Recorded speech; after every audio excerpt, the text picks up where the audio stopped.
حضرت داتا علی حجویری کی سوانح حیات اور کرامات۔ حضرت داتا علی حجویری کا نام سید ابو الحسن علی بن عثمان ہے اور آپ حسنی حسینی سید ہیں۔ آپ کی والدہ بہت بڑی ولی اور ماموں بھی بہت بڑے ولی تھے اور تاج اولیاء کے لقب سے جانے جاتے تھے۔ آپ کی والدہ اور ماموں کا مزار افغانستان میں مرج خلائق ہے، وہاں لوگ کثیر تعداد میں حاضری دیتے ہیں۔ حضرت داتا گنج بخش 401 ہجری یا 440 ہجری میں غزنی افغانستان میں پیدا ہوئے۔ حضرت سیدنا داتا علی حجویری کے پیر و مرشد کا نام سید عبد الفضل اور سلسلہ جنیدی تھا۔ علم دین کے حصول کے لیے بہت کوششیں کی اور جید مشائخ اعظام علماء کرام کی خدمت میں حاضر ہو کر علم و فیض حاصل کیا اور خوب سیاحت کی۔ بزرگوں کی تاریخ دیکھی جائے تو پتہ چلتا ہے کہ یہ بہت سفر کرتے ہیں۔ بزرگوں کی سنت ہے کہ علم و فیض حاصل کرنے کے لیے مختلف ملکوں شہروں میں سفر اور بزرگوں کی زیارت کرتے اور مزارات پر حاضری دیتے ہیں۔ بزرگوں کی سوانح حیات پڑھیں تو سفر ہی سفر ملتے ہیں۔ خواجہ غریب نواز سفر کرتے ہوئے لاہور تشریف لائے تھے۔ سیدنا غوث پاک نے کتنے سفر کیے، جنگلوں اور بیابانوں میں جا کر عبادات کی۔ امام شافعی نے بھی اسی طرح سفر کیا اور علم دین حاصل کیا۔ داتا گنج بخش بھی سفر کرتے کرتے ملک شام پہنچ گئے۔ شام میں ہمارے دلوں کی دھڑکن اور جن کا نام لے کر دلوں کو بڑا سکون ملتا ہے، یعنی کہ حضرت بلال حبشی کا مزار ہے۔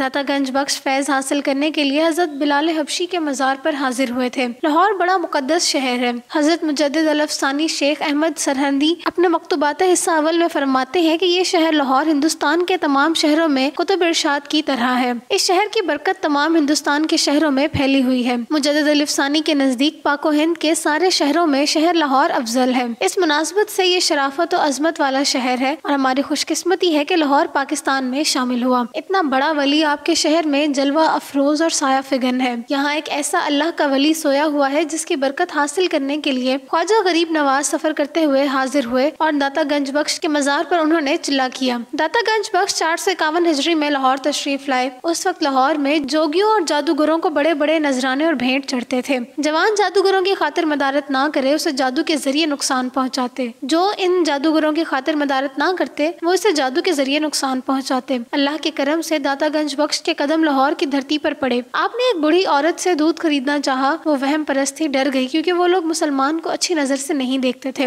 اس بڑھیا نے انکار کیا اور کہا کہ میں دودھ آپ کو بیچوں گی تو جادوگر مجھے مار دے گا، میری بھینسوں سے خون آئے گا۔ آپ نے اسے تسلی دے کر سمجھایا انشاءاللہ ایسا نہیں ہوگا۔ وہ سمجھ گئی۔ دودھ بیچ کر وہ اپنے گھر پہنچی۔ اب جو اس نے اپنے مویشیوں کا دودھ دھویا تو اتنا دودھ نکلا کہ اس کو سنبھالنا مشکل ہو گیا۔ تب دوسرے لوگوں کو پتا چلا کہ ان میں بڑی کرامات ہیں۔ دودھ میں برکت کے لیے آنے والے ایمان کی برکت لے جاتا۔ آپ کی نیکی کی دعوت سے پورے لاہور میں ہلچل مچ گئی۔ وہاں کے بہت بڑے جادوگروں کو پتا چلا، جو کہ گورنر کا نائب تھا، اس کی شہرت اور وقار خطرے میں پڑ گیا تو وہ ہنسا اور تانا کشی کرتا ہوا آپ کے پاس حاضر ہوا۔ بولا میرے ساتھ مقابلہ کرو۔ آپ نے اس کو سمجھانے کی کوشش کی لیکن وہ نہ مانا۔ آپ ٹالتے رہے اور آپ کی ٹال مٹول سے یہ سمجھا کہ آپ ڈر گئے ہیں اور مقابلے میں آپ طاقت نہیں رکھتے۔ اس نے جادو دکھانا شروع کر دیا اور ہوا میں اڑنا شروع کر دیا تاکہ لوگ ڈر جائیں۔ آپ نے اپنی پاپوش جوتے مبارک کو حکم دیا کہ اس کو مزہ چکھاؤ تو جوتی نے ہوا میں پرواز کی اور جادوگر کے سر پر پڑنے لگی۔ اس کو مارتے ہوئے داتا صاحب کے قدموں میں ڈال دیا۔ قدموں میں گرتے ہی آپ سے معافی مانگی۔ آیا تھا آپ سے لڑنے کے لیے مگر ہار کر آپ کی غلامی قبول کر لی اور مسلمان ہو گیا اور ظاہری اور باطنی علوم کی تربیت کے بعد اسلام کا مبلغ بن گیا۔ اس کے قبول اسلام سے ہلچل مچ گئی، جادوگروں کا جادو ماند پڑ گیا۔ اس کے اسلام لانے کی خبر دور دور اطراف میں پھیل گئی۔ اس کا حلقہ بہت بڑا تھا، لوگ اس سے متاثر تھے تو دھڑا دھڑ پنجاب سے ہندو آتے جاتے آپ پر نظر ڈال کر مسلمان ہو جاتے۔ اسلام کی روشنی لاہور میں خوب پھیلی۔ اس کا نام رائے راجو تھا، بعد میں شیخ ہندی کے نام سے مشہور ہو گئے۔ ان کا مزار بھی داتا صاحب کے احاطے میں موجود ہے۔